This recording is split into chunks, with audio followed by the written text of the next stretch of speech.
Tertúlia. Meu boa tarde aí para todos e todas. Hoje é dia 12 de maio de 2011, quinta-feira. O verbete é 1927. Tem 6 páginas, 49 elogios e 13 máximos. O tema é tara cultural. A especialidade para patologia. Quem redigiu isso aqui com muito critério das 6 páginas foi a nossa professora Beth, ou Elizabeth, que está aqui na Câmara, ou na poltrona dos réus, acompanhado hoje pela assessora Rosa. Elas estão preparadas para o 10 e com a tara de vocês, tara cultural. Definologia. A tara cultural é a anomalia comportamental assimilada e fortalecida pela repetição e fixação de conceitos, conhecimentos, princípios, valores, ações, hábitos, costumes, atividades, rotinas, usos e modelos, evidenciando compulsão, obsessão, cacuete, vício, deformação moral ou perturbação intraconsciencial de consciência ou grupo de consciência, em consequência do contingenciamento genético, paragenético e heranças culturais. Olha, ninguém pode reclamar dessa definição, ela está super abrangente, profunda aí. O holopensene pessoal antifisiológico. A tara cultural associada à genética. A tara cultural é herdada da mesologia. Os registros, as lembranças, as memórias dos fatos pessoais ou coletivos, ao modo de anais indestrutíveis, fixando taras culturais. A sucumbência pessoal às pressões culturais.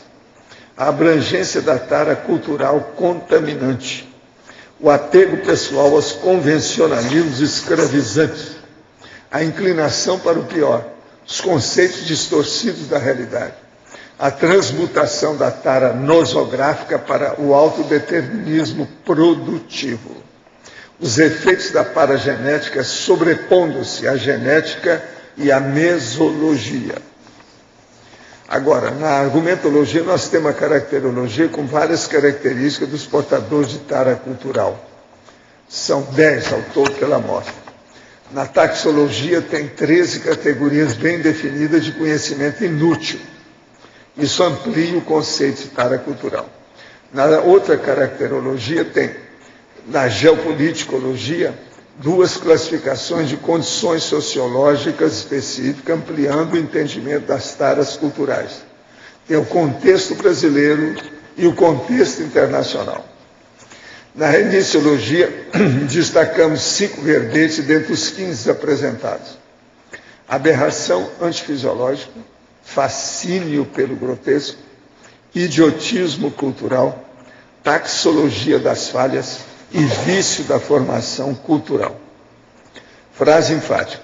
A superação da tara cultural grupal depende da reformulação pensênica pessoal para, através do exemplarismo, predispor a consciência às libertações das interprisões interconscienciais. Quais efeitos a hereditariedade cromossômica e a mesologia têm sobre você? Qual nível de tara cultural você ainda identifica nesta vida intrafísica? A bibliografia tem 15 itens, 15 fontes bibliográficas. Questionamento. As armas são bagulhos energéticos porque são fabricadas para matar? Ou só passam a ser bagulho energético depois de serem usadas a primeira vez? Não. As armas são bagulhos energéticos conforme o local que elas estão e com quem elas estão. Por exemplo, você quer mais bagulho energético que a arma na mão de uma criança? Então é preciso examinar isso com calma.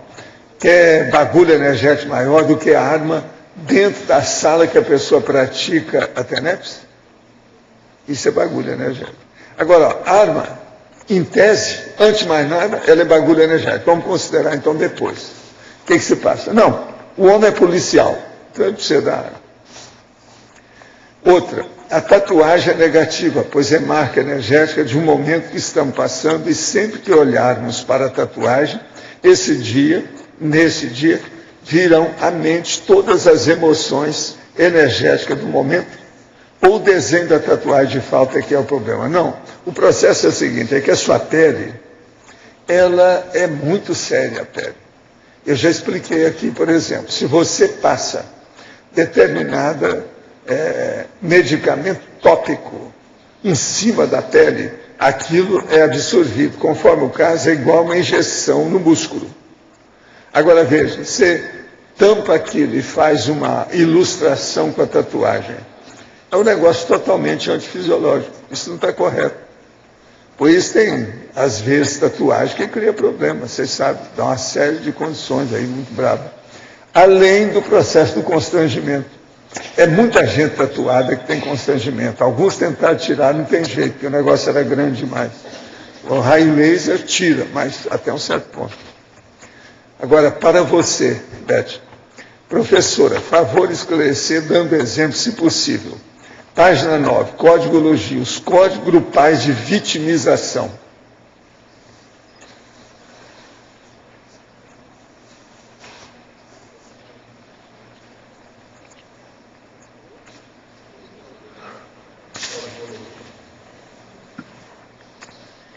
Códigos grupais de vitimização. Por exemplo, na hora que uma família ela está toda dentro de um processo de reajuste e ela fica se vitimizando pelo processo das vidas, das pendências que ela tem, ela se transforma num exemplo, né, mais doentio para as suas inter-relações, para os seus pares.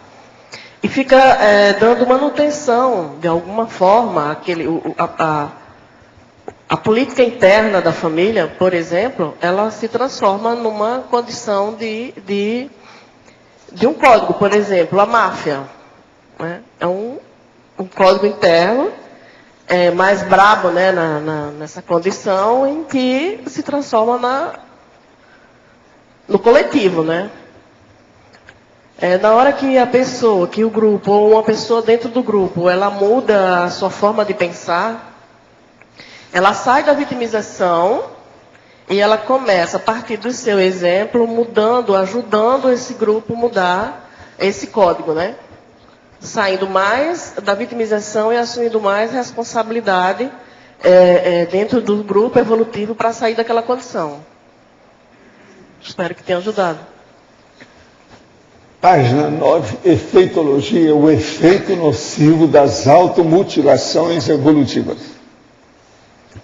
Muito bem. O efeito nocivo das automutilações evolutivas. Por exemplo, a ascarificação, ou até mesmo a tatuagem, que é moda, de algum momento é moda, mas você faz aquela marca e ela fica eternamente para você. Um outro efeito é o efeito do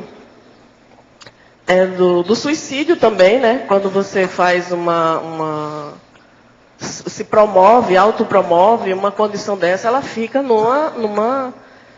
evolutivamente você vai repercutir com aquilo, você vai sempre ter aquele efeito, aquela condição, aquela marca, né? Para você, com você. Agora você está um charme, com o cabelo e a roupa azulada lá, ó. Aquilo ali estão te ajudando hoje, hein? Coisa séria. Obrigada. Gente, eu queria falar que hoje nós temos aqui a nossa psicóloga das orópicas, que é a Silvia, que está lá em cima, lá. Essa aí já nos ajudou muito há muitos anos. De vez em quando ela sai da Europa e aparece por aqui. Estou só lembrando que ela está presente hoje. Qualquer coisa, vocês apertam a dona aí. Vamos ver o que se passa. Tá certo? Gente, então, ó. A Elizabeth está aqui, esperando vocês. Onde é que estão as metralhadoras? Pode entrar. Acho que todo mundo está com medo da tara cultural. Né? Sabe por quê? Deve ter alguma coisa atrás, né? Deve ser algum complexo de inferioridade, algum recalque, uma inculcação. Então essa é a hora de reverter o quadro. Estão com medo de enfrentar. As 6 páginas. Aqui você colocou 3 aspectos bem importantes na definição, que é, né, o contingenciamento genético, paragenético e heranças culturais. O que você acha que mais pesa nesse contexto aí, dos 3? Dos 3? Dentro da questão da tara cultural. Por exemplo, vamos usar um exemplo bem básico, que é o álcool, né? O alcoolismo. Você vem com a predisposição pela genética, né? Se não houver, e a mesologia que você está envolvida, ela pode reforçar e ter um efeito na paragenética. Então, quando você volta, se você volta para uma outra vida, encontrar essa mesma mesologia, aquilo ali vai dando um reforço. Então, eu entendo que a vida intrafísica seja a mais séria, né? No sentido do reforço com relação à mesologia, né? Por exemplo, muitos de nós aqui somos de curso intermissivo. Como é que você acha que o curso intermissivo ele pode minimizar essa questão? Mesmo sabendo que às vezes a gente nasce numa família com aquele mesmo problema nosso e a gente precisa superar. Você já chegou a avaliar o peso disso, do curso intermissivo, nesse contingenciamento? Aí positivo, no caso, né? Sim. Na hora que você está fazendo o curso intermissivo, que você vai vir, possivelmente numa família que tenha essa questão, você deve, né? Penso eu que eu também devo ter feito isso, algumas vacinas que não entrei, né? Por exemplo, o alcoolismo, de novo, né? Mais uma vez. Tem a predisposição, eu desenvolvi no curso intermissivo, algumas vacinas, que não entrei no grupo. Também o tabaco, também o fumo, de uma forma geral, né? Eu penso que devo ter acionado algumas vacinas para não entrar na mesologia. A mesologia nesse aspecto não me contaminou.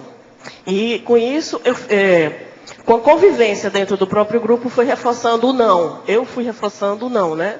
Isso não me pertence mais, isso não me atrai, e claro que eu não quero mais isso, ajudando também o grupo a ver isso como exemplo, né? Prejudica a saúde, e aí vai tantas consequências, né? Então eu vi isso bem de perto.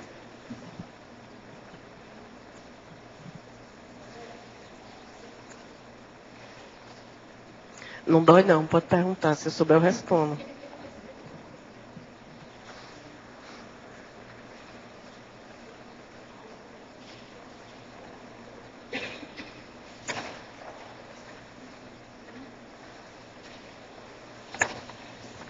Elizabeth? E aí, Pedro? 9, acho que não foi comentado ainda a última sentença da patologia tara cultural enciclopédica. Enciclopédia? A tara cultural enciclopédica. Isso. Esse aqui eu peguei uma deixa do professor, né? Que ele disse assim, quando a gente começa a estudar, né? A construir o verbete, a estudar você é um vício, é uma tara, né? Então, de alguma forma, ela é positiva pela repetição. Não, nesse caso aqui, não que ela seja negativa, mas pela repetição, a vontade, o desejo de continuar e fazer sempre melhor. Isso ajuda no processo. Se tem algum resíduo, né, de alguma tara mais inútil, você vai para uma condição mais produtiva, né? Elizabeth, aqui na B. E aí, Patrícia? Na bibliografia específica, no número 6, você fala sobre uma revista Galileu, O Segredo das Miniaturas. Você poderia falar um pouco sobre essa reportagem, por favor? Essa reportagem, ela fala um pouco sobre a condição que o pesquisador, no caso da reportagem, ela tinha uma psicose com relação às miniaturas. Então, tudo que ela, eu não estou lembrando exatamente o detalhe da reportagem, mas ela trazia bem esse enfoque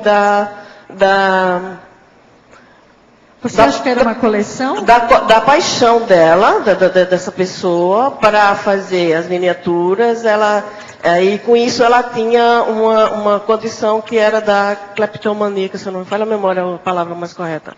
Então, para ela era uma coleção, sim, mas ela tinha esse lado da tara, né? Que levava a um desvio Vou fazer a sua coleção, né? Independente de como, né? Tá. Aham. Parabéns pelo verbete, viu? Obrigada. Muito bom. Beth, aqui no B, por favor. Megapensenologia. Você podia expandir mais esse megapensene? Inexiste sociopatia autodiagnosticada. Olha, esse demandou muito debate, muito interessante aqui da minha preceptora e de um amigo nosso, que era o Luiz Ferreira. Ele disse, não é muito forte, mas eu preferi deixar, porque assim, nesse nível de patologia, para o doente, para a pessoa, ela não vê que está errada. Para ela é uma verdade, é uma realidade. Para ela está certo o que ela está fazendo. Entende? Então, assim, inclusive tem até uma... Não sei se vocês viram essa coleção aqui, ela traz um estudo, né? Mentes criminosas, né? Ela traz um estudo em que pesquisadores dos Estados Unidos, fazendo um levantamento sobre serial killers todos, e ele vai contar da história que no começo da pesquisa eles encontraram pessoas nesse nível de doença e eles diziam que me prendam, senão eu vou matar de novo. Me prendam, senão eu vou matar de novo. Então eles começaram a ver que o nível de manipulação que eles tinham não tinha nada a ver com estar se diagnosticando que está errado ou que está fazendo... Era a forma de manipular as pessoas, os policiais, toda aquela estrutura, né? Para que ele pudesse como eu diria assim, ter divulgação, ter publicidade da história dele. E não que ele estivesse se diagnosticando como um doente, por exemplo. Entende? Então, assim, quando a pessoa está nesse nível de doença, ela não tem esse nível de entendimento de autodiagnóstico, estou doente e quero me curar. Para ela é tudo verdade, é certo, é absoluto. Está correto o que ela está fazendo. É bom o que ela está fazendo. Entendeu? Ela não tem ideia que está prejudicando o outro, um grupo de pessoas também, como consequência. Eu entendo essa colocação sua. Agora, eu realmente acho, eu duvidaria dessa palavra inexiste. Eu acho uma coisa muito forte mesmo. Aqui, ó. Mega O pensante. que tem? A palavra inexiste? Eu uso 1000 vezes isso. Nesse contexto. Aí agora isso é com ela aí, né? A sociopatia autodiagnosticada não existe, quer dizer, está certo. Quando a pessoa fala, é o que o Luiz falou, né, para ela, está certo. Está falando para tirar a chantagem. Me prenda, porque senão eu vou matar mais um. Que loucura. Não acho que esteja tão fora, não. Está certo. Pode ser. Beto, letra B. Né? Diga aí. Página 8, fatologia.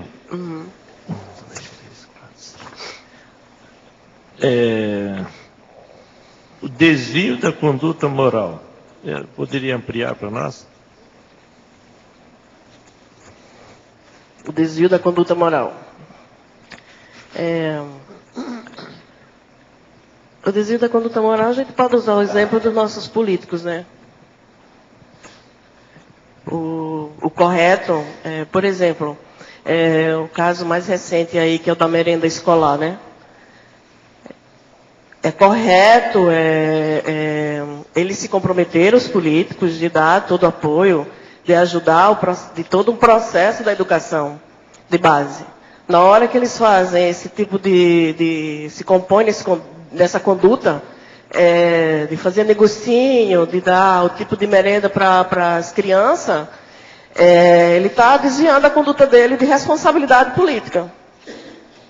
Então, na hora que ele está se comportando dessa forma, ele está agindo errado e dando exemplos também, né? Erradamente, nesse sentido.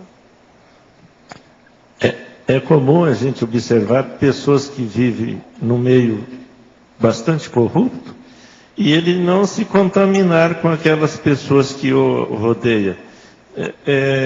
Observamos também que às vezes ele sai, deixa as coisas do jeito que estão, denuncia e recebe uma punição, vamos dizer, isso é muito comum no meio do funcionalismo público, quando ele denuncia esses desmandos e repercute para ele quando ele não está bem assessorado, bem com os documentos todos em mãos. Porque a máquina, a estrutura, né, a máquina política, de alguma forma, ela é muito grande, se ajudam muito, né, nessa condição. Então, eles não, na hora que é uma minoria, né, que está fazendo uma denúncia e não faz uma denúncia o mais correta possível, a tendência é a maioria enrolar, né, e sucumbir, esquecer, fazer de conta que não. E na condição da pessoa que está vendo tudo aqui, ela não vai ser conivente se ela está entendendo um pouco mais de ética, né? Ela vai tentar fazer alguma coisa, senão, tchau, a gente se encontra por aí, né? Obrigado. Em nossa cultura patológica atual, onde se encontra o maior ignorantismo total? Aonde se encontra o maior ignorantismo total? Olha... Eu tenho algumas ideias, vamos ver as suas. Né? Olha, dentro do nosso exemplo lá, que nós estamos abordando, aqui, nós damos 3 exemplos aqui, né? Um é aquele do colecionador de armas, que vai usar, né? O outro é uma condição mais com relação aos filmes, e os filmes pornôs pedófilos de criança. E aí eu venho assim, pensando e refletindo sobre a educação. Quando a educação ela não é dada da melhor forma possível, a educação de base, o efeito ele vai ampliando aí ao longo da vida e das várias fases da vida, né? Em seguida, nós temos um segundo exemplo, que é a dos líderes, né? Dos fanáticos. Então, o efeito de uma situação dessa, assim, é duradouro para vidas subsequentes, é duradouro na condição da consciência. Então, vai a questão mais da liderança, né? Da liderança política, com relação a deixar ou a levar a uma pessoa, a um grupo de pessoas a fazer tal nível de anomalia, né? Uma das coisas piores talvez seja o ditador genocida, igual o Muammar Gaddafi, esse que está lá, matando civis, aquela coisa toda. Agora, o segundo que eu falo sempre são os fanáticos religiosos, os líderes religiosos fanáticos que matam os outros. Tem a gestante bomba, menino bomba, isso. Homem bomba. Mas, professor Valdo, e essa infibulação que é ordem, que é cultural e que tem esse efeito absurdo a partir dos líderes? Essa é uma tara cultural. Gravíssima, a tara né? cultural religiosa, a tara cultural política, isso. Em pleno século XXI. Uhum. Agora aqui, sempre pensei que bonsai fosse alguma forma de tortura na natureza. É isto? E extrapolando para o estrangeiro, o que poderia ser? Eu acho que é. Então, você está falando, né?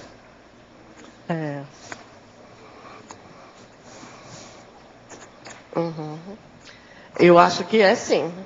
Porque o próprio processo da natureza, né? O próprio processo da própria planta, está havendo desrespeito aí. A planta é um ser vivo. Exato. Ela já precisa de ser podada. Mas ela não precisa ser mutilada. Ser mutilada.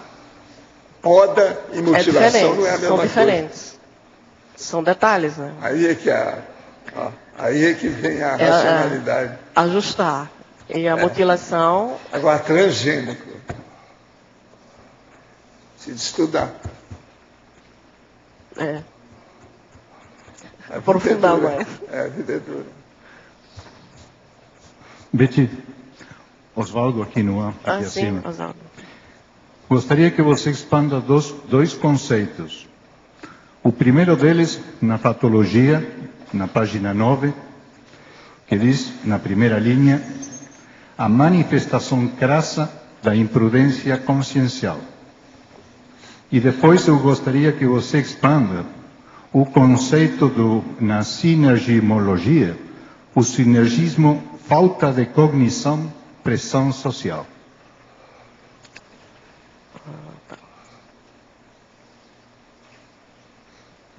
A manifestação crassa da imprudência consciencial. Por exemplo, na hora que termina um jogo de futebol, em que aquele grupo sai, quebrando tudo, acabando com todo mundo, queimando tudo, acho que isso é uma imprudência, a manifestação crassa dessa imprudência consciencial.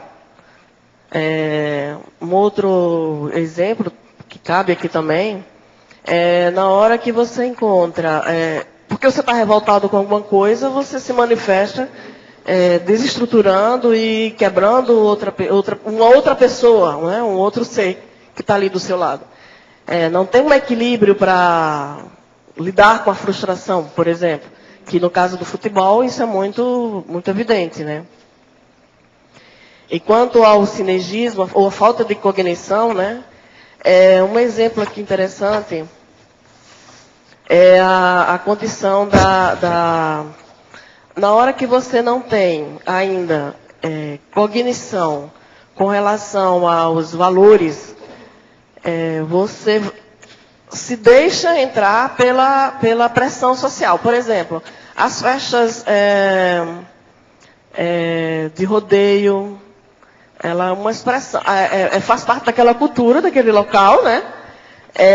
Usando animais, por exemplo.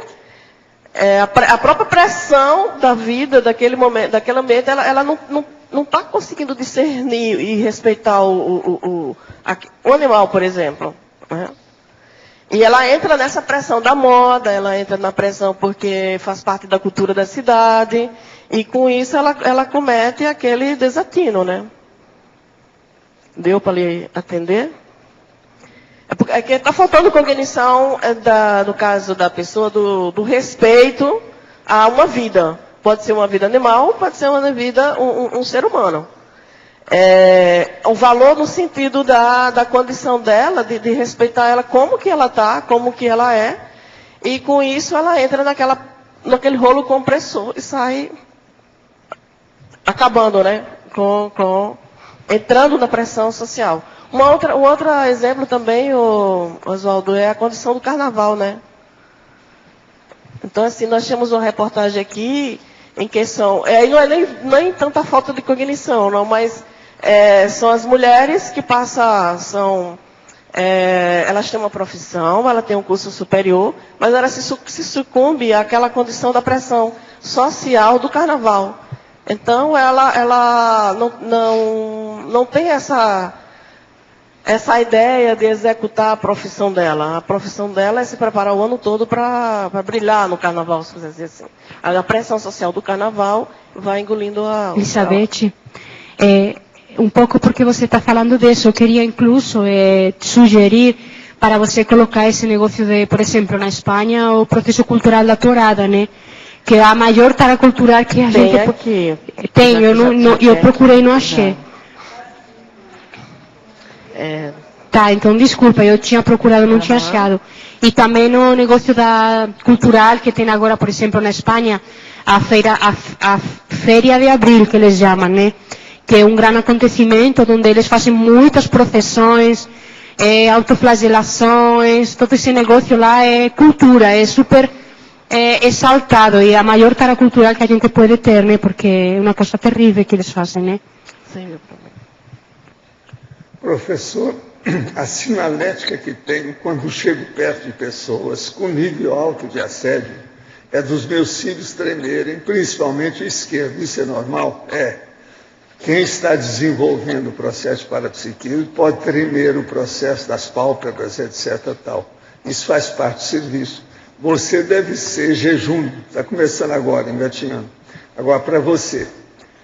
A professora Verbetógrafo poderia ampliar na efeitologia, página 9, o efeito nocivo das automutilações evolutivas e os efeitos paragenéticos do mau uso do soma.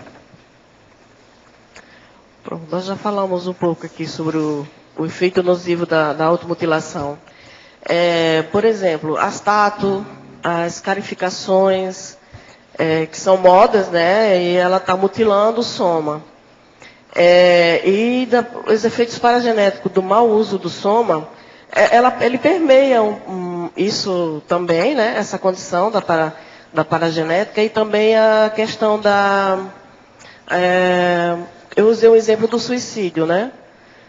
Quando você não usa bem ou não está usando, não está satisfeito com aquela situação em que você faz uma autodessoma, né? Que você dá um tiro na cabeça, toma um veneno, qualquer coisa parecida, você não está cuidando, não está usando o soma corretamente, e aquilo ali vai ter um efeito na sua vida, né? Na extrafísica e, consequentemente, na vida seguinte. Deu para... Agora, o outro é os efeitos paragenéticos do mau uso do soma. Você viu essa segunda aí? É isso? Agora, você só faltou falar em voodoo, tatu e tabu. Ela fala aí dos três. Fala, não. Voodoo, tatu. Ela fala voodoo, tá lá na tatu página. E tem o tabu. Todos os usos estão aí. No contexto internacional, na caracterologia segunda, o item 9, né? Beth. Ok. Aqui na B. Só para fazer um comentário contigo aqui na página, na efeitologia. Acho que o som está baixo, gente.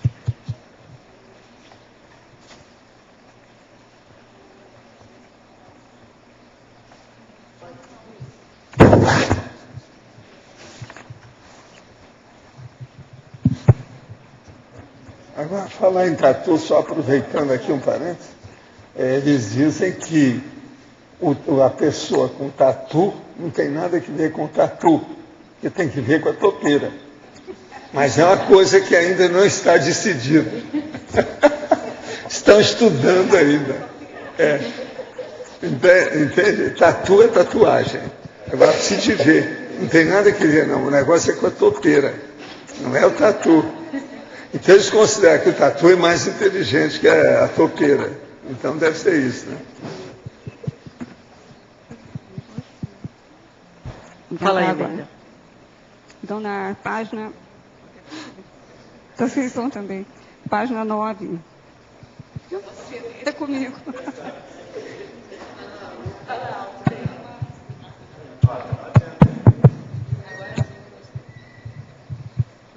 Página 9. Na patologia, segunda linha de baixo para cima, bem no finalzinho. Você colocou a transmutação da tara nosográfica para autodeterminismo produtivo. Você podia exemplificar como é que se pode fazer isso? A transmutação da tara nosográfica para autodeterminismo produtivo. Eu estava falando um pouquinho antes, Neida, com relação, quando o Pedro falou da tara cultural enciclopédica, né? Quando você começa a ter interesse, né? Por exemplo, no nosso caso aqui, de mudar de patamar, você já começa a vislumbrar a condição da nosografia em que você está vivendo e que você começa a fazer as reciclagens, você entra nessa fase de transmutação. Leva um certo tempo, viu? Que você está saindo daquela condição assim, mais doentia, que você tem hora que você identifica que precisa mudar, aí tem hora que vai atrás, né? E aí você começa a consolidar essa autodeterminação de fazer algo produtivo. Então você começa a fazer... É uma fase de transição, em que você sai desse nível de patologia mais crassa, que é dentro da tara aqui que nós estamos mais abordando, para essa condição mais sadia. Então você vai fazendo essa transmutação dessa nosografia para o homeostático. Só mais uma questão. Aqui na masculinologia, bem no final da primeira linha, você colocou o dominador. Na feminologia, a dominatrix. Eu só queria entender essa dominatrix.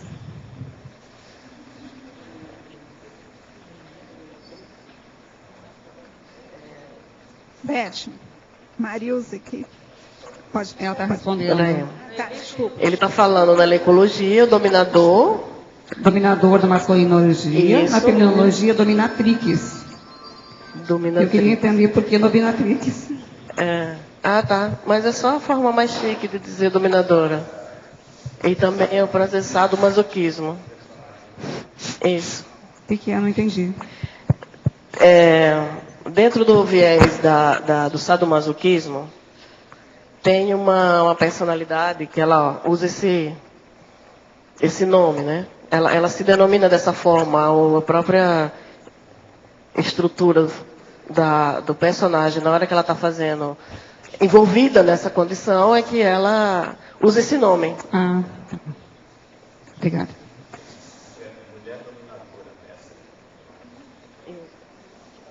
Beth. Está altamente. Posso Ok. falar agora? Pode sim, Pode? por favor. É o seguinte, na página 10, eu queria que, por favor, você aprofundasse um pouco sobre a síndrome da ectopia afetiva. Depois, se possível, eu gostaria de fazer outra pergunta ainda na página 10. Tá. A síndrome da ectopia afetiva é uma seção lá no livro, que são os amores errados da vida, né? Que pode ser uma pessoa, pode ser um objeto, pode ser a si mesmo, e aí vai. Então, é a forma como você leva os afetos. Que pode ser por várias categorias, né? A relação com o objeto que você tem, a relação com outra pessoa, a possessão, o ciúme, e aí vai. É dentro desse... E lá na seção do Pacífico, se não me falha a memória, ele tem toda uma seção com várias categorias dessas formas erradas de amar. A consciência está dizendo que está amando, né? Mas ela tem todo esse processo de forma de expressar esse amor, pelas coisas, pelas pessoas, por objeto. Ok. A outra é na caracterologia, no número 4. Eu gostaria que você aprofundasse um pouco as paracicatrizes. Como identificar uma pessoa que queira se identificar com essas paracicatrizes? Por exemplo, o pedófilo. Ele está na categoria lá da síndrome, né? E ele também está aqui na hora que ele já vem com essa fissura, né? Porque ele só na vida intrafísica ele reforçou uma patologia. Então ele já vem com essa patologia, uma predisposição que aquela ali possa mais uma vez se manifestar. Atende? E também um outro aspecto aqui com relação às paracicatrizes, né? O professor Valdo também tem falado muito aqui nas tertúlias, em que o correto é que você, o correto assim, forma de expressão, mas assim, quando você está caminhando o processo de desperticidade, né? Você está com todas as suas paracicatrizes mais saradas, né? Mais positivas, porque você está superando aquelas dificuldades, aquelas fissuras, e lá na frente você tem vários registros, né? Que te podem lembrar que aquilo ali está superado. Professora Elizabeth, na trinomiologia, página 9, poderia comentar os 3 trinômios? Acriticismo, autocorrupção, autoassédio. Crendice, delito e distância. Recorrência, recrudescimento, cronificação.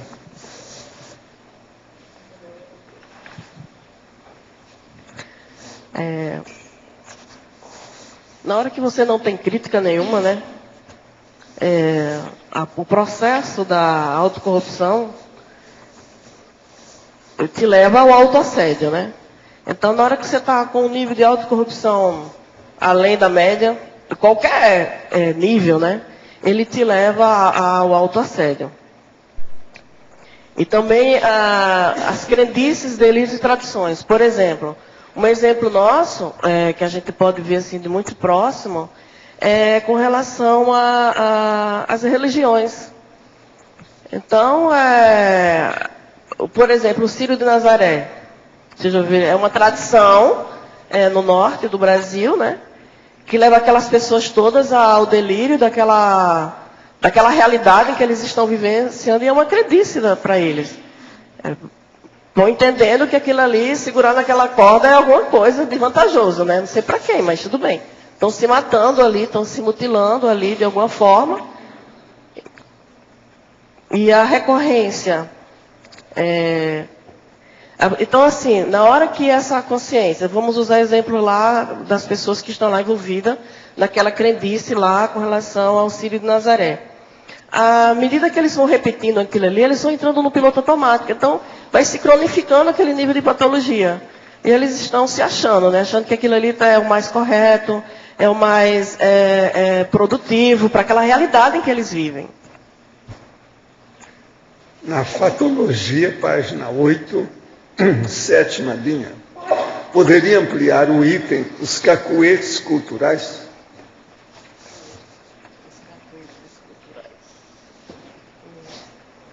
Os cacuetes culturais, acho que o mais significativo aqui é as ortopesfex, né? Fumar, a droga, né? Essa por aí. Exato. Agora, em neossinapsologia, página 9, a necessidade das neossinapses morais não seria melhor neossinapses cosmoéticas? Isso aí é agora só para você saber. Página 9, neossinapses. Das neossinapses morais. Está tudo certo. Não tem nada errado. Mas não, isso aí Mas é opinião. Mas ainda não é assim. Ainda não está nesse... ela está parada Pode ainda. ser morais, está tudo certo. Em relação às pessoas que utilizam a música para a realização de suas tarefas diárias, tanto a música ambiente quanto os headphones, ficando o tempo todo estimuladas pela música, isso seria considerado uma tara cultural? Esse ato é benéfico? O que você acha? Depende da pessoa, da música, depende do ruído. Do ruído também, né? Da no estática, mínimo ela está... né? Ela está introspectiva, dependendo da música. Ela pode estar ouvindo a música que vai levar ela a uma situação mais grave, né? Isso é muito relativo aí, de cada caso, dependendo da pessoa e da música que está sendo usado para quê. Cris. Pet, na página 9, eu queria voltar lá na neossinapsologia. Na sua observação, o que mais favorece essas neossinapses morais? O que mais favorece? O que desencadeia, o que propicia? Eu penso assim, Cris, que a saturação daquele momento em que você se encontra. Então, assim, você está saturado daquele nível de doença, né?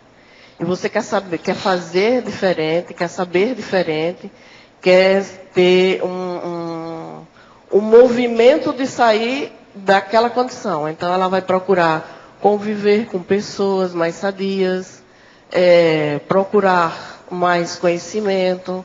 Ela vai sair da inércia e ser mais proativa para sair dessa e fazer essa conquista, porque na hora da saturação ela começa a ver essa necessidade de investir em algo diferenciado daquela mesmice que ela está vivendo, entende? E uma outra dúvida também, em codigologia, na mesma página, você fala aqui dos códigos grupais de vitimização coletiva, né? Você pode dar um exemplo de um código grupal de vitimização coletiva? De vitimização coletiva. A gente já tinha falado um pouco antes, né? Desculpe, eu estou retardatária. Mas assim, olha, eu estou usando o exemplo do grupo familiar, né? Em que ninguém me ama, ninguém me quer, todo mundo é vítima, né? O cosmo é que é o errado, né? Então, ele vive naquela mesmice, naquela condição. Então, na hora que um elemento daquele grupo, né, ele começa a ver diferente, trazer a responsabilidade para si, ela começa meio que já dando o primeiro passo para reverter essa condição. Calma, né? Aí, peraí, vamos pensar, né? Quanto que você contribuiu para isso, por exemplo? É um questionamento que vai ajudar bastante esse grupo aí, aos poucos, saindo dessa condição. E desmistificando e tirando e se desfazendo desse código, né? Porque a tendência que eu vejo é ver assim uma retroalimentação, né? Quer dizer, o grupo ele vai cultivando cada vez mais esse sentimento da vitimização, não é isso? E aí aquilo vai tomando proporções assim. Aí, a minha segunda pergunta, eu acho que é essa que você respondeu, né? Como que rompe com esse processo de vitimização grupal? Tem um exemplo lá no Nordeste, lá no Rio Grande do Norte, é que houve assassinato de um membro de uma família por outro membro de outra família. Então, e assim ficou. 1 ano, 2 vezes, 3 por ano, um matava um, outro matava um, outro matava outro. E assim, todo mundo era vítima, cada um dentro do seu, né, do seu viés, dentro da sua estrutura, até que um elemento de dos grupos, era um adolescente, ele resolveu mudar aquela situação. E aí começou a mexer, ter contato com um grupo que ele tinha mais amizade, porque eles se escondiam um do outro. Que se encontrasse, podia ter mais uma dessoma ali, né? E eles fizeram um pacto de ajuda aos grupos, né, afins, né? Não, você toma conta do lado, toma conta de cá, a gente vai fazer aqui entre os males o menor, fizeram uma missa de reconciliação. Então já foi um primeiro passo para sair daquela condição aí, né? Tão doente da forma que estava. Beth, na página 12, contexto internacional. Você podia falar mais um pouquinho sobre o item 3, brain card?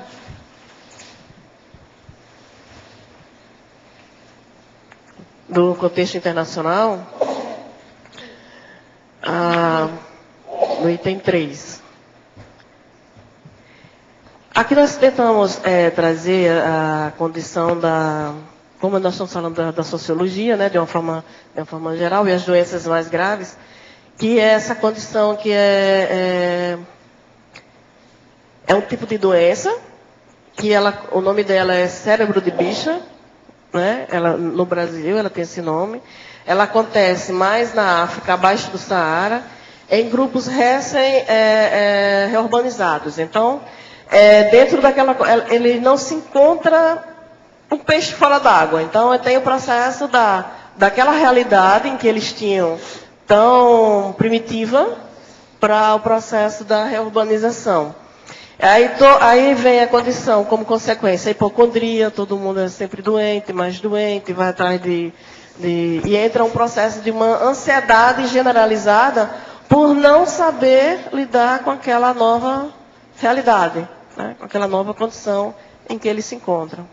Aqui também no Brasil nós temos algumas situações assim. O indígena na área urbana, lá em Manaus, isso é muito comum. Exato. Parabéns, está muito legal tudo. Obrigada.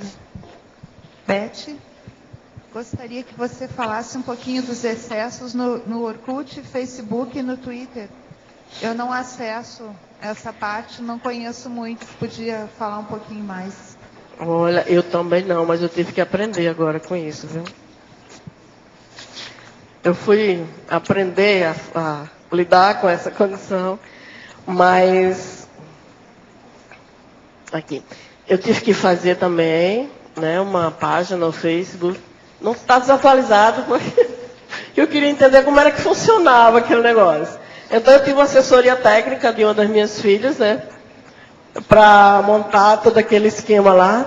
Mas assim, não sei se você viu o caso de uma atriz que dessomou, em que ela usou o processo do Facebook para fazer a propaganda da doença dela. Então assim, tem de tudo, né? Você compartilha informações, você compartilha também doenças, né? E ela foi falando, fazendo isso é um excesso, porque aquele ambiente da internet não é usado para isso, não deveria ser usado para isso, né? Mas ele é usado para compartilhar também patologias. E no caso dela, ela vinha avisando, dando os detalhes, dando as nuances de que o suicídio poderia acontecer, E o excesso desse nível, dessa condição de fazer divulgação, não tem controle para ver o nível de patologia e tentar mudar alguma coisa, fazer alguma coisa antes que aquilo acontecesse. Não, então ela falava muito da adessoma do namorado dela, que foi nas mesmas circunstâncias em que ela cometeu. Então, é um tipo de excesso. E também tem o caso, um outro exemplo de excesso, é quando usa essa forma de comunicação, de relação social, né? Para fazer propaganda de namorado que terminou, vídeos, né, das garotas, das meninas, seminuas, provocante, e situações em que muitas vezes não é autorizada aquela publicação. Entende? Ok. Outra pergunta. Durante a fase que você estava fazendo o verbete, você sentiu alguma pressão extrafísica? Teve algum fato marcante nesse processo? Muita. Mas foi interessante porque eu estava vendo. Esse verbete tem uma história interessante. Ele caiu na minha mão pelo sorteio. Naquele primeiro momento em que o professor Valdo estávamos lá no auditório, em que ele fez o sorteio, né? E eu terminei com esse aqui, bem bonzinho. E na hora ele estava sem a especialidade. Eu cheguei para ele e perguntei, professor Valdo, está sem especialidade, qual é a especialidade? Ele, muito didático, ele disse, o que é que você acha? Acho que mental som ficaria bem. E eu acreditei. E fiz, achei o máximo, a paixão de se conhecer, a paixão de buscar o conhecimento. Aí fui e entreguei para ele. Ele olhou para mim e disse assim, você é bobo ou você é assim mesmo? Eu digo, estou começando a desconfiar que é os dois. E daí ele disse a patologia. Aí eu vi que ele usou a didática de primeiro estudar o sadio para suportar o doente. O doente, né? às vezes é preciso.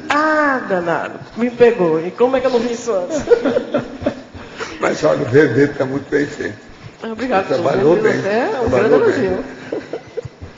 E como estaria o extrafísico nesse ambiente com essa explanação do verbete? Para falar a verdade, é como se eu estivesse olhando e entendendo meu biotério, meu grupo, as circunstâncias em que eu vivi, né?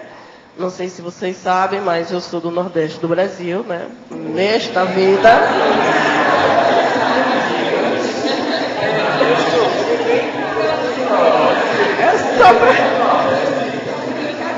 Ela veio estudar conscienciologia. E compareceu todo dia. Não que não tenha em outras partes do Brasil, mas lá, assim, algumas dessas categorias assim são muito evidentes. Então a questão, por exemplo, das touradas, que é na Espanha, tem o rodeio, que é no Nordeste. Tem as vaquejadas, que são aqui. A vaquejada é uma consciência em cima de um cavalo para derrubar um boi. Então ele sai simultâneo, né? Solta o boi e solta o cavaleiro, né, no cavalo. Então vai tentar conseguir. Quantos em menos tempo ele conseguir fazer isso, né? Então já viu. Aí é o troféu. Outra coisa também interessante que eu acho que a parceira ali, a Laura, vai entender. A monarquia. Vocês sabiam que com relação a... Seria bom você perguntar para ela. E os jipes na areia, já são caras? Mas, professor, olha só. Com relação ao Brasil, o Nordeste é quem tem maior número de castelos construídos. E com relação ao Nordeste, o Rio Grande do Norte é quem tem o maior número de castelos construídos. Também. E os jipes da praia? E também é para brincar, né? Que é para depois de visitar os castelos, você vai passear na praia. Desse enquanto ele cai, mata alguém. Não é isso? Porque eles são abertos, né? E as dunas são móveis. E se a pessoa não souber lidar com elas, né? Se for um motorista desprevenido, ele não sabe como é que ela vai estar o caminho do Mas como é no Rio Grande do Sul, você sabe, é uma tentação. Tem que fazer, né? É uma terra muito bonita, venta todo dia. Rio Grande do Norte. Rio Grande do Norte. Para não dizer que eu sou seu colega. Se eu falo, ela corrige na hora. A amiga aqui já está defendendo aqui o Rio Grande do Sul.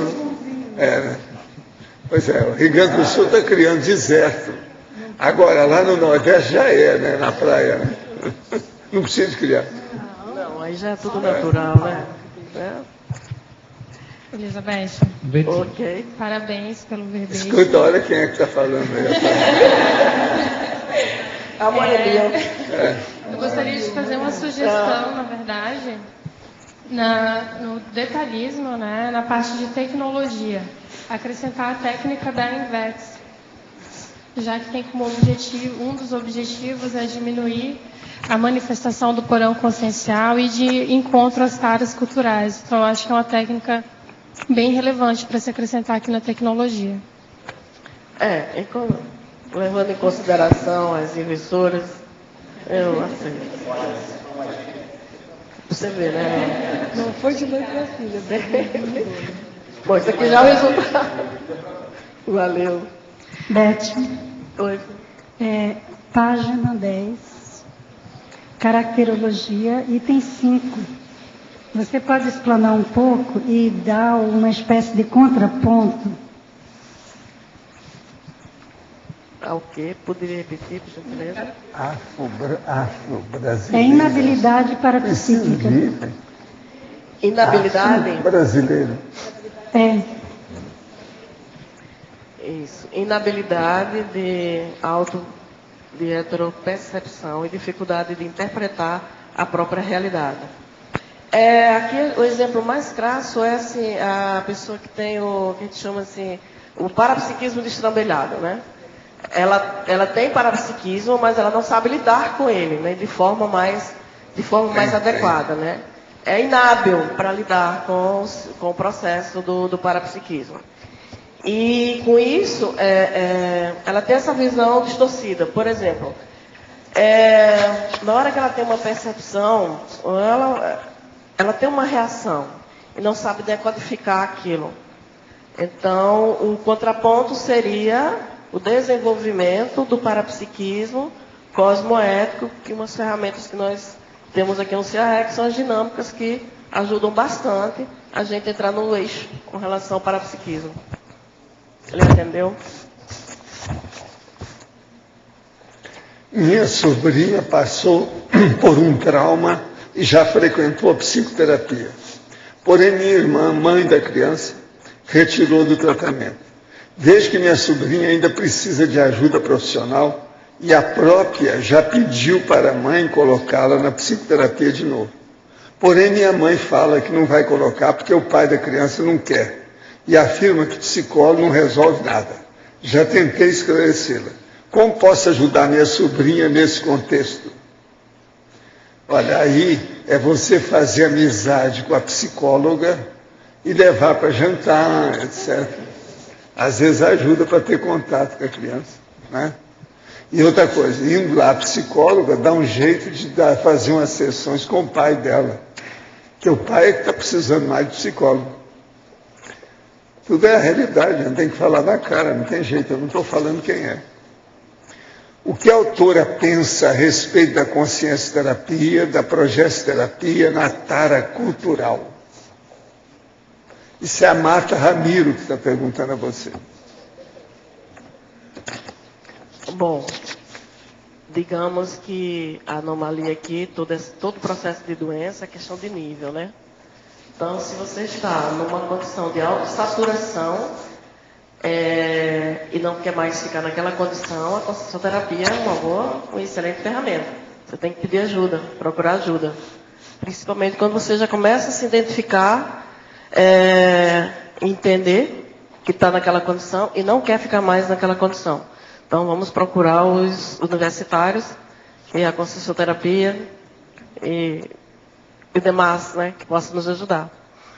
Cara verbetógrafa, em sua opinião, poderia ser incluído na categoria de tara cultural o fato da maior parte da humanidade considerar a vida humana como única vida e a morte biológica como definitiva? Ou estaria mais para mega idiotismo cultural? Isso é do Carlos Sprenger.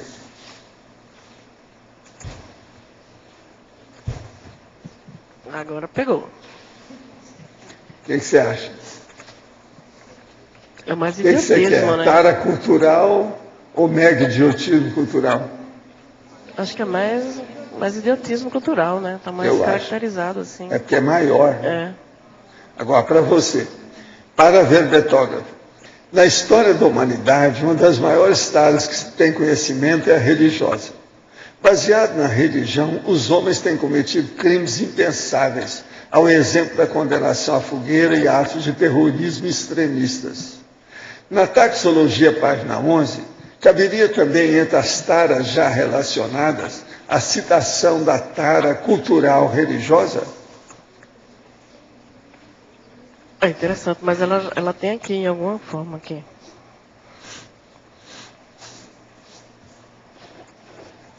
Você fala de uma bomba aqui, né? É. Já está falando alguma coisa. Já existe. Mas eu posso ampliar, sim.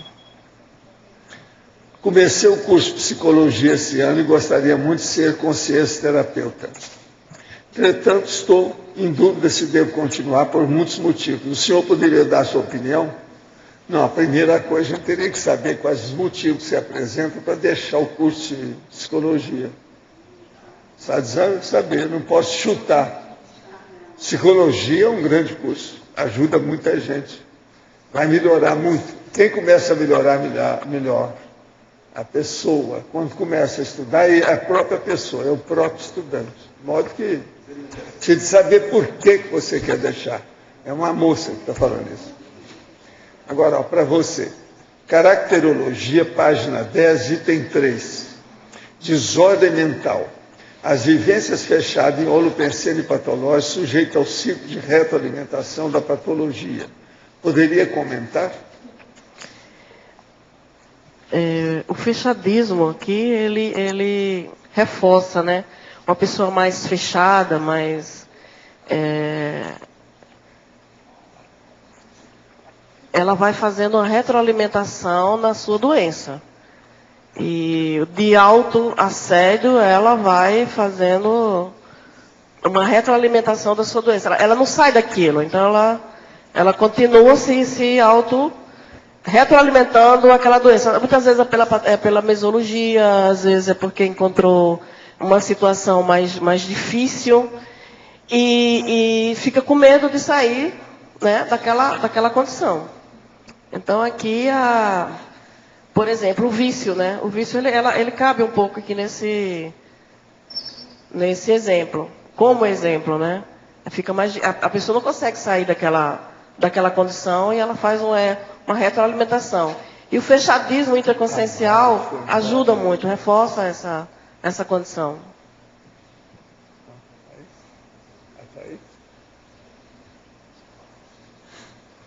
Recentemente li o livro Autocura através da Reconciliação. E lá a autora ensina a técnica das 100 afirmações positivas. Ela faz uma crítica a livros de autoajuda.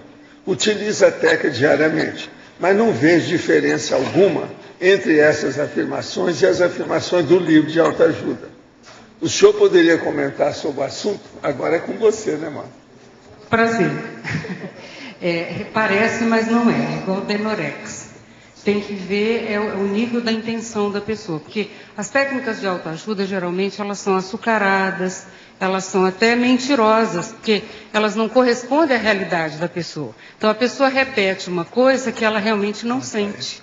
Enquanto que uma técnica profunda de conscienciologia, algo que é realmente para fazer uma reciclagem intraconsciencial, ela corresponde a uma verdade íntima. E isso faz toda a diferença na hora da energia. Não sei se atendeu, mas é diferente.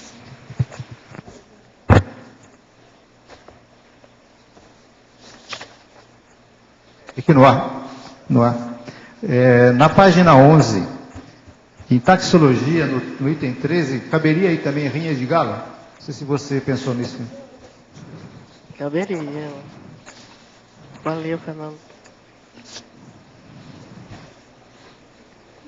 Tá? Uma sugestão, Vinhas de Galo. Eu queria fazer uma pergunta sobre o item 9, sectarismo. Na página 11, o item 9, sectarismo.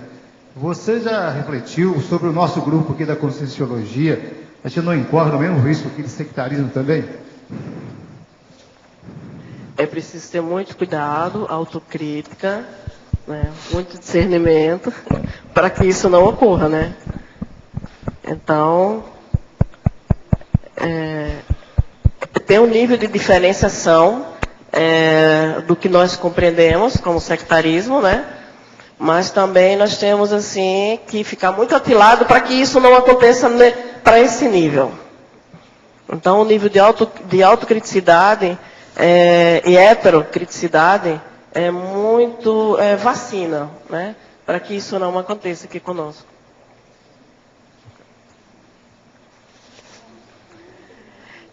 A cosmoética não permite, porém a gente sabe que de cosmoética ainda na essência em que ela deveria ser, tem uma distância ainda muito grande para a maioria de nós. Então é preciso sim ter esse nível de criticidade, sim.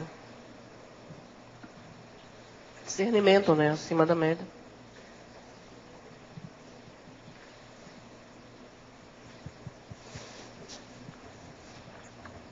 Quem é que está com o microfone?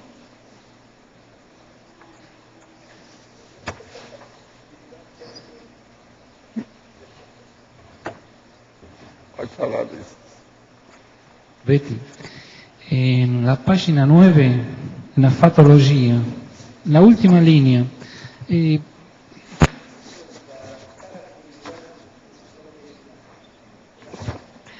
nós já falamos, esse tara, ele tem aspa, né? Sim. É a condição em que você está fazendo estudar a enciclopédia, para a enciclopédia, com o mesmo nível e detalhamento de repetição, de vontade, de desejo de fazer algo produtivo. Então ele tem algumas características da tara, mas não é uma tara doente, né? Porque a repetição e paixão é o que tempera a tara. Mas não nesse nível aqui, é pelo desejo de proatividade de conhecimento, de obter mais informação e qualidade de informação. Então você está contribuindo para isso. Mas... Se você observar aqui, para chegar em tara, tem umas condições anteriores, né, em que você vai no crescendo até chegar a essa condição. Mas quando a pessoa chegaria aqui a, digamos, a ter um matiz, uma nuance de tara cultural enciclopédica? A nuance que exatamente essa que nós falamos, assim, por exemplo, todo dia nós estamos aqui, é uma condição repetitiva, né? Sim. Nós estamos aqui. Mas sadia? Sadia? Sim. É isso mesmo. Então? Entre aspas, é só para dar um significado, de uma conotação, de repetição.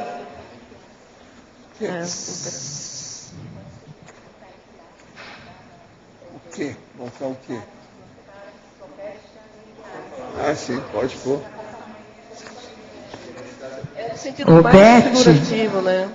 Beth, a repetição, a presença da gente aqui, penso, que não é repetição por repetição. Existe a automotivação em você estar repetindo, mas você está querendo ampliar. Mas é efeito diferente, não é? Né? Eu vou pensar que é a melhor forma de colocar para que não haja má interpretação. Agora, a tara cultural enciclopédica é aquela pessoa que junta a opção de tara, então fica enciclopédico. Com certeza. Então, é esse aí que é certo. Foi isso que eu pensei quando eu li aqui. Eu, por exemplo, Lost, temos essas coisas já há algum tempo. Né? Não é isso? É sério não, né, Lost? Tá vendo? Olha, nada como... Não, você que conhece bem o Jarbas, talvez por ser meu parente, ele também. Não é isso?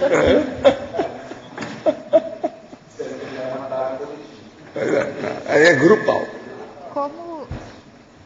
como os, Pode falar. Como os amparadores conseguem chegar nesses núcleos onde tem, por exemplo, deve haver um domínio do extrafísico mais problemático. Quais as técnicas que os amparadores têm para chegar nesses grupos? Para ajudar? Aí é o desassédio grupal, né? Geralmente eles pegam a cabeça, o líder, aquele que tem mais influência. Ele, então, depois é que vai trabalhar com os secundários, os liderados. É isso que tem acontecido mais.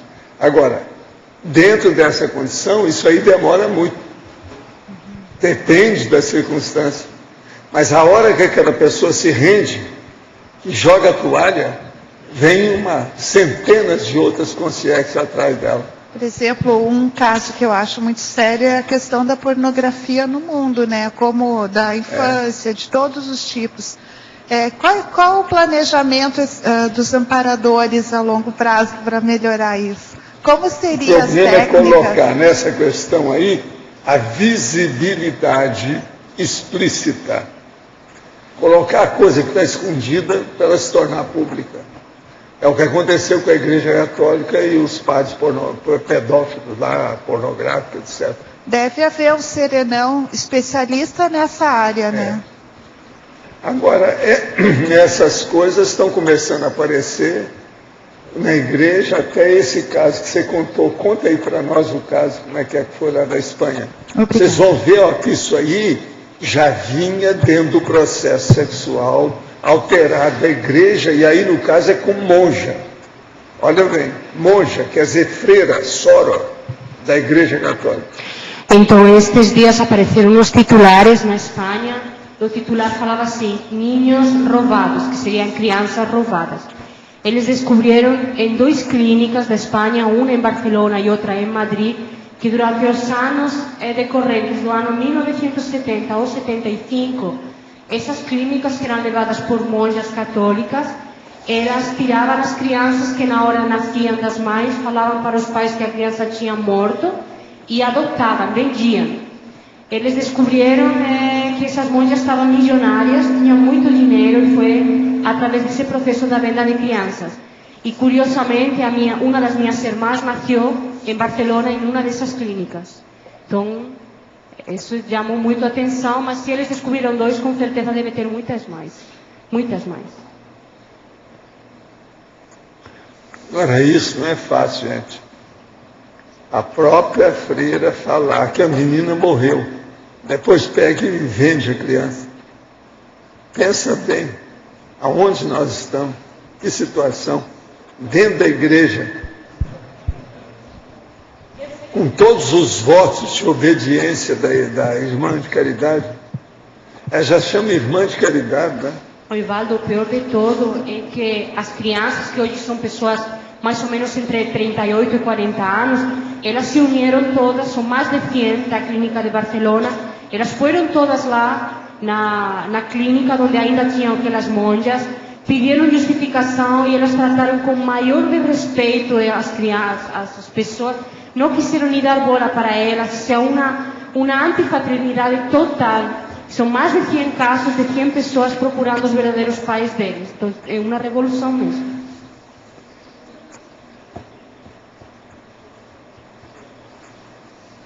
Pode falar. Professor Valdo, na patologia, última linha, o transtorno da personalidade borderline. Ela já traz, essa pessoa traz vários traços na paragenética seculares.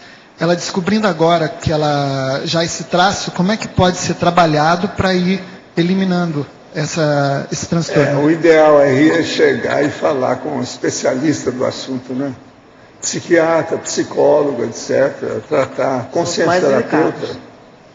É o jeito. É o mais delicado. É uma saída. Gente, eu acho que nós vamos agora passar aí um prazo assim, para o nosso caso, certo? Pessoal, por favor, pedimos que desliguem os celulares, ok? E também não teclar o computador na hora da megapurização. Obrigada.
é que foi?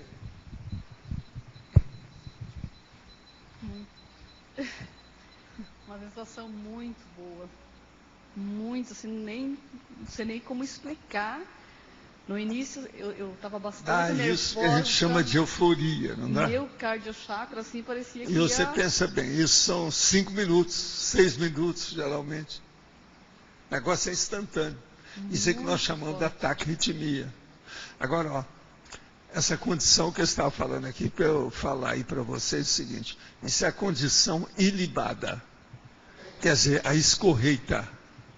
Quando chega num nível desse, mesmo que você queira pensar mal, não tem jeito. Não tem. Você está entendendo? Se a pessoa se entrosar direitinho, não tem jeito. Eles até me falaram que é bom escrever um verbete sobre essa condição ilibada. Esse estado escorreito, entende? Que o processo chega num nível que você pode forçar, que você não consegue mudar. O campo aqui está desse jeito, eu senti isso. Eu estava assim, seria bom você escrever. Isso aí se dá quando a gente tem contato com as centrais extrafísicas, contato com o serenão, às vezes um evoluciólogo, entende? Que chega num nível que não há processo de retroceder temporariamente. Quando você estiver ali, não muda. Agora, eu senti direitinho aqui no campo. Por isso que eu falei, você pegou os reforços hoje, bravo, sério. Eu falei antes de conversar. Eu disse, tá vendo? O homem aí é um filósofo, ele vive pensando, com energia positiva, a aura dele é toda bacana. Sabe como é que é? Esse aqui, olha, igual o homem do piolho. Tudo quanto é detalhe. Quer dizer, o que você queria? Tinha que acontecer isso, um campo desse jeito. Entendeu? Você está sentindo bem aí agora? Muito, agora eu estou bem. Agora me conta, e você, o que você tem para dizer para nós? Bom, o que eu tenho que dizer é que antes eu fiquei um pouco ansioso, né? Antes do atendimento.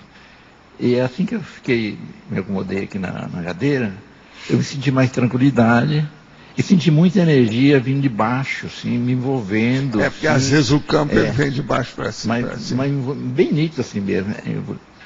E o cardiochakra também ficou meio acelerado também. Parece que alguma coisa estava mexendo aqui. Agora você está sentindo bem. Muito bem. Muito bem. Agora, e o chefe aqui, como é que foi lá? Até a metade eu não tinha uma grande percepção não. Estava calmo, tranquilo, sentia essa energia. Da metade para frente pareceu que estava numa ágora. Isso aqui aumentou o espaço muito grande, pessoas de roupa branca. E era o contrário, a gente estava em cima e o povo parece que estava embaixo, era como se fosse um monte, não era uma ágora invertida. E aí deu uma tranquilidade muito grande, foi essa sensação que eu tive, que o processo era irreversível, você estava fazendo alguma coisa junto com muita gente, né, e sentiu a presença muito forte aqui do meu lado direito, mas... e aí agora, isso é o nível da mega euforização, vocês começaram a sentir isso, bem claro. Agora, esse campo que está aqui da mega euforização titular, profissional, sabe? De nível estável. Esse foi muito forte. E outra coisa, já começou forte. Não houve altos e baixos, nem nada. Você sentiu isso? Uniformidade. Um padrão. Nivelando por cima. A coisa já começou por cima, não começou por baixo. Isso é interessante a gente ver. Sabe, cada campo tem um jeito, cada pessoa se reúne aqui, entende? É muito importante isso aí, a gente pensar nisso. A coisa já começar por cima, entende? Hoje foi claro, por isso que chegou nesse nível.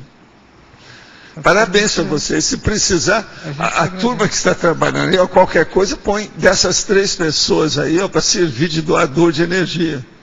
A turma da dinâmica, aqui, ó, a cantada, dá uma cantada para esse povo. Eles são bons para isso. Vocês trabalham em alguma dinâmica para ajudar? Não. Nenhum aqui trabalha, né? Você trabalha, né? Pois é, mas vocês dois não. Vocês decidem entrar nisso. Cadê a turma da dinâmica aí? Pois é. Urubu serve aqui os dois, ó. Põe o Ricardo nisso. Ele é pequenininho, mas é brabo. Entendeu? Ele é bom. Não, você está bem. Vocês estão bem. Estão bem. Agora, é bom você trabalhar mesmo como doador. Vale a pena. Porque essas coisas já não chegam assim facilmente, não. E eu queria só frisar uma coisa para vocês séria. Vocês são 3, junto conosco, para instalar o campo. Para chegar nesse nível de equilíbrio que nós estamos falando, da condição ou situação escorreita, não pode ter nenhum que fale. Entendeu? Não. Como nós somos 4, tinha que ser os 4, tudo igual. Foi o que aconteceu. Então ninguém aqui falhou. Agora, eu acho que quem tem menos experiência é ela, e ela saiu muito bem. Agora, tudo tem sua razão, né? Ela já foi sorteada, sei lá, né? Tudo tem razão. Nem esperava. Pois é, tá vendo? Agora, eles querem colocar você para frente por causa da sua energia. Que bom. Você está aí, ó. Está destilando. Se te colocar as usinas, sabe, o Itaipu funcionando e tal, como é que é? Agora, ó, ela vai tomar conta de vocês, a Sandra, tá bom? É bom conversar com ela depois, até de olho em você. Gente, obrigado, hein? Valeu. Muito tá certo? obrigada.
Foi interessante.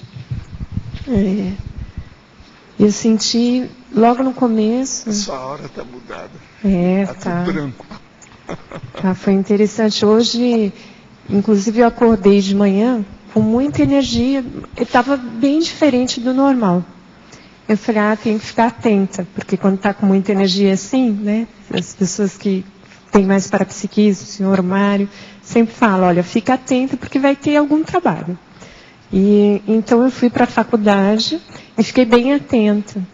E realmente, se aproximou de mim uma moça e eu comecei a sentir uma mudança, né, na fisiologia, na energia. E eu deixei ali uns momentos e comecei a trabalhar com energia, joguei energia, mas eu senti que o topo da cabeça ficou pesado. E aí, continuei o dia, vim para cá e estava comentando com a Adriana isso. Falei, nossa, mas como eu vou para a mega euforização, né, se tiver algum trabalho, vai ficar por ali mesmo.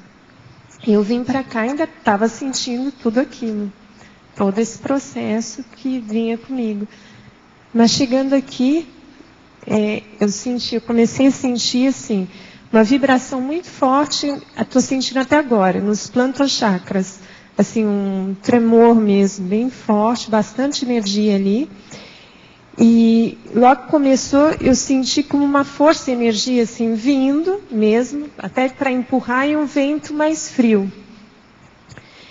E eu comecei a sentir um fluxo que vinha do pé e saía pela cabeça. Começou a fazer esse fluxo de subir pelo pé e sair pela cabeça. E no final, eu senti como se a energia fizesse esse sentido. No final, parecia que estava mais forte e ela virava nesse sentido. Quer dizer, eu estou me sentindo melhor, já não estou sentindo mais o topo da cabeça, né, pesado. Estou me sentindo bem melhor. Não sei. Valeu, então. E como é que foi lá, Felipe? Então, eu senti a energia bem nítida, assim, em bloco, assim, sabe? E também vindo dos pés, assim, para injeção na cabeça, assim. E em alguns momentos também senti tipo um ar frio, assim, sabe? Né? Uma brisa mesmo. Né? Isso é por causa do campo. O campo isso. tem disso. Existe dessas coisas. Então, assim, mas a sensação muito boa também, assim, né? E a energia bem nítida, assim, bem clara, assim. E veio em bloco, assim, comigo, né? Ela percorreu o holossoma em bloco, assim, sabe? Eles devem ter colocado um chip do jeito que você tem na sua calça. Eu acho que deve ter sido. Para você enfrentar os macacos lá na Amazônia. Tá certo? Pode ter sido. Deve ser para ajudar. E tem chip na calça. Então, talvez, é a mesma coisa. Né? Pode ser. E como é que foi você? Eu senti que o campo foi aumentando de intensidade, né, do início para o final. Eu tive essa impressão do Ricardo de que tinha muita gente, mas não de que estava invertido. Só de que aqui era muito mais alto, tinha como se fosse centenas de pessoas e, enfim, elas estavam aí sendo assistidas e algumas estudando a gente. Eu senti bastante exteriorização de energia pelo corono chakra e senti esse movimento rotatório que a Magali falou também no final. Não prestei atenção no sentido. Você está se sentindo bem agora? Tô. Tudo bem? Tudo ok? Então, valeu, pode falar. O que o senhor sentiu? Porque essa pessoa que se aproximou ainda é um caso, assim, eu percebi como ela estava e tudo, e o caso que ela contou. Não, eles estiveram tirando 2 pessoas. Agora, ó, são 2 jovens que estavam com essa. É uma moça, né? Ela é. Pois é, mas tinha 2 jovens dessomados. Ela é advogada. Tá fazendo que eu não sei quem são 2 jovens dessomados. Eles afastaram. Estavam com ela. Agora, os jovens são concenérios, eles não estão abilolados, entende como é que é? Ela se sentiu bem. Quando eu saí, não, você ela falou, você bancou a escagem da história. Sim. Você segurou ali alguma coisa nesse sentido. Está na cara. Isso viu a relação dos jovens, eles disseram desse lado? Alguma coisa com ela, né? Agora, eles já colocaram você aí aqui de propósito para poder fazer a ajuda mais direta. Os 2 jovens eram conceneres. Agora, é jovem assim, 17, 18 anos, mais ou menos. É gente branca, morena clara. Eles devem ter dessomado jovens. O senhor chegou a notar alguma peculiaridade nesse campo, especificamente, assim? Não, eu só vi que eles estavam dando muita energia para vocês, principalmente para ela, para esse caso, e para você, por causa das suas coisas. Eles estão te blindando para você enfrentar a situação. Certo. Agora, ó, na hora eu pedi muito para o seu concurso. Muito bom. Você pensou nisso, não? Pensei. Eu pensei também, para te ajudar. Eu penso isso dia e noite, na verdade. Ainda ontem eu estava falando com a Graça, que eu estou pensando muito no Felipe, concurso dele. Ontem eu falei para a Graça. Agora chegou aqui, eu pensei naquilo na mesma hora. Certo. Muita energia. Ele deve estar blindando você aí. Vamos ver o que é que vai dar. Vamos torcer. Isso aí. Tá certo? Obrigado. Durante aqui o campo, eu pensei também em 2 situações. Uma foi uma aluna que dessomou agora, faz menos de uma semana, ela tinha 18 ou 19 anos. E aí queria saber se o senhor percebeu alguma coisa sobre ela. Não, foi tudo tranquilo. Aí do seu lado eu não vi nada assim mais sério, não. Tá? E a outra coisa foi no nosso evento que a gente está organizando, né, o Fórum de Responsabilidade Planetária. Quando eu pensei no fórum, foi mais no final aqui do nosso campo, e eu senti uma intensificação de energia durante esse momento. Tá bom. Você sabe, o Juarez deve estar chegando aí hoje, né? Está sabendo? Né? Inclusive, ele está participando, ele vai participar, acho que vai fazer a abertura do fórum. Né, e ele já deve estar com... Pergunta para ele se ele vai estar aí, porque ele é muito ocupado. Ele já ocupado. Confirmou. Tá? Ele confirmou. Ele deve chegar hoje, que ele vinha sábado, mas ele adiantou. Tá? Ele deve estar chegando aí, né? Gente, então, muitas graças. Valeu.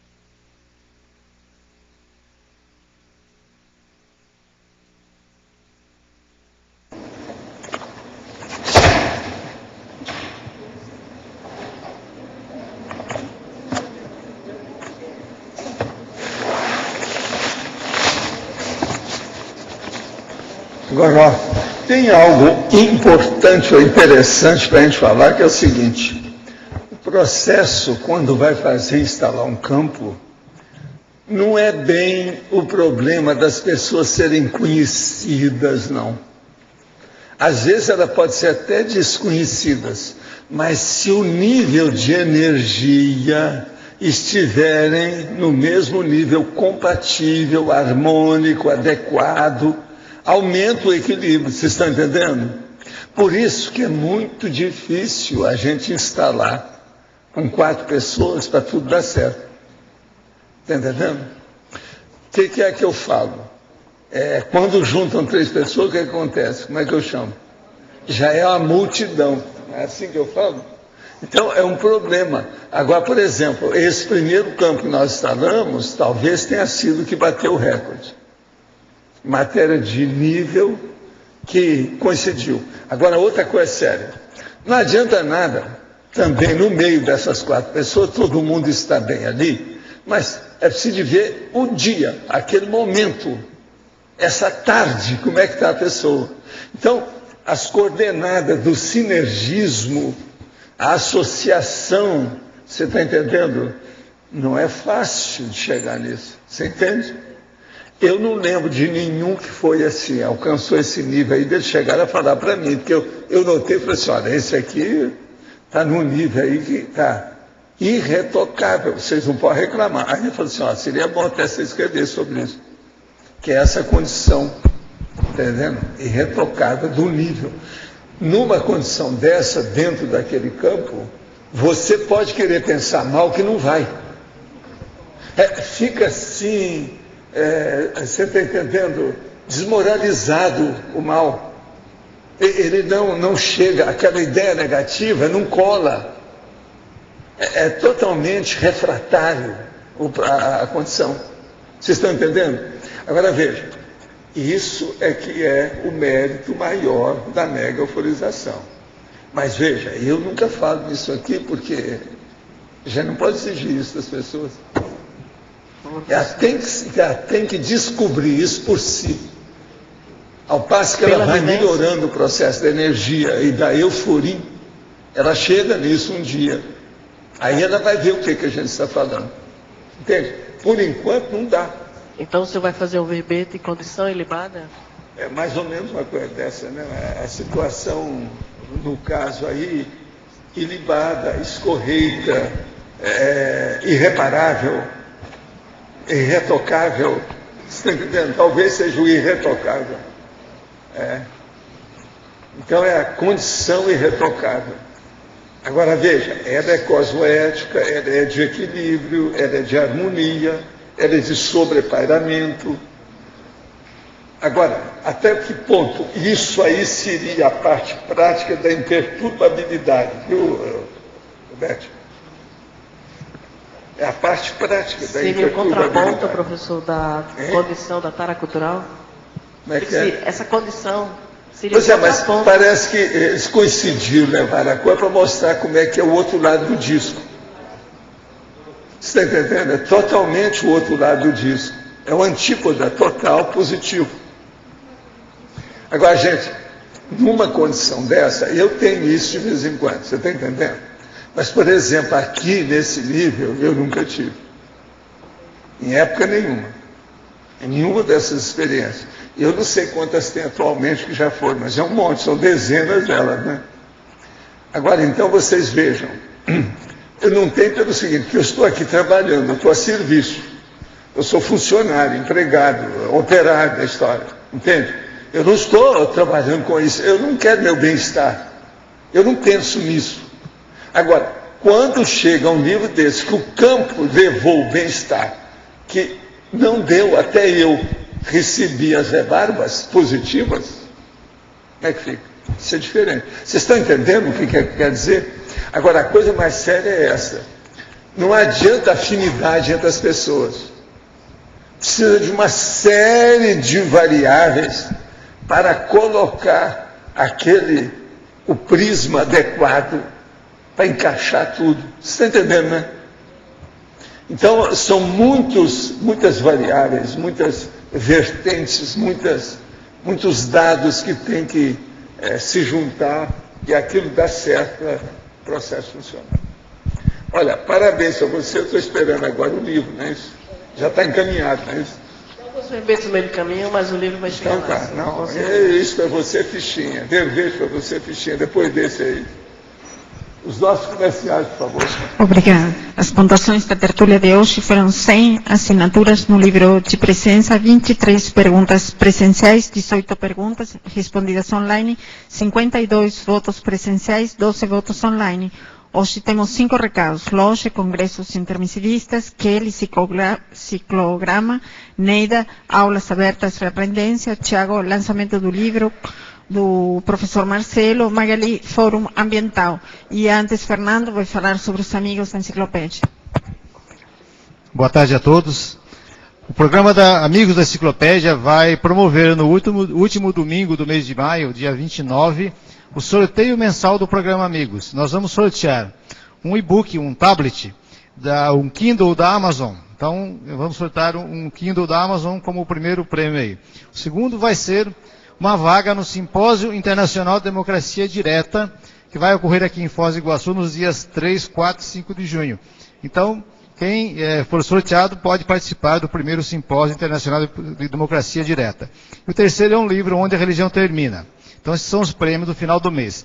E também, um recado que no próximo domingo, durante a tertúlia, vai ser sorteada uma vaga para o primeiro Simpósio Internacional de Democracia Direta. Então, quem estiver presente aqui no tertuliário e assinar o livro de presença E o teletertuliano que entrar lá no site do simpósio, que é www.simposiodademocraciadireta.com.br, tem uma instrução, manda um e-mail para participar. Então, o teletertuliano que mandar o e-mail e aquele que estiver presente aqui concorre a uma vaga no Simpósio Internacional de Democracia Direta.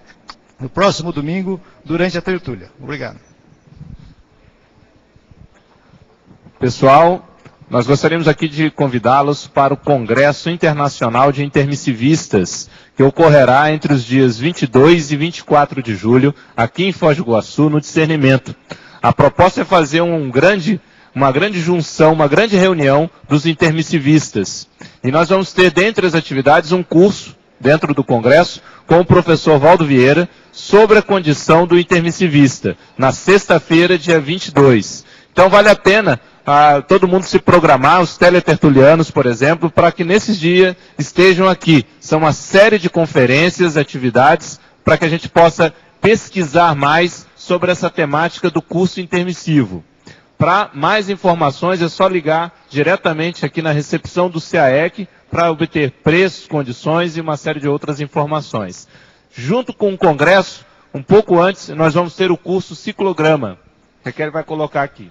O curso Ciclograma vai acontecer dos dias 18 a 21 de julho, ou seja, bem antes do Congresso, né, no início da semana. E ele é um curso baseado no verbete 5 ciclos do professor Valdo Vieira, que vai estar abordando essas 5 etapas evolutivas, a questão do curso intermissivo, da TENEPS, do epicentrismo, dispersidade e complexo. Então é uma oportunidade para os interessados para fazerem o seu planejamento no desenvolvimento parapsíquico e pessoal.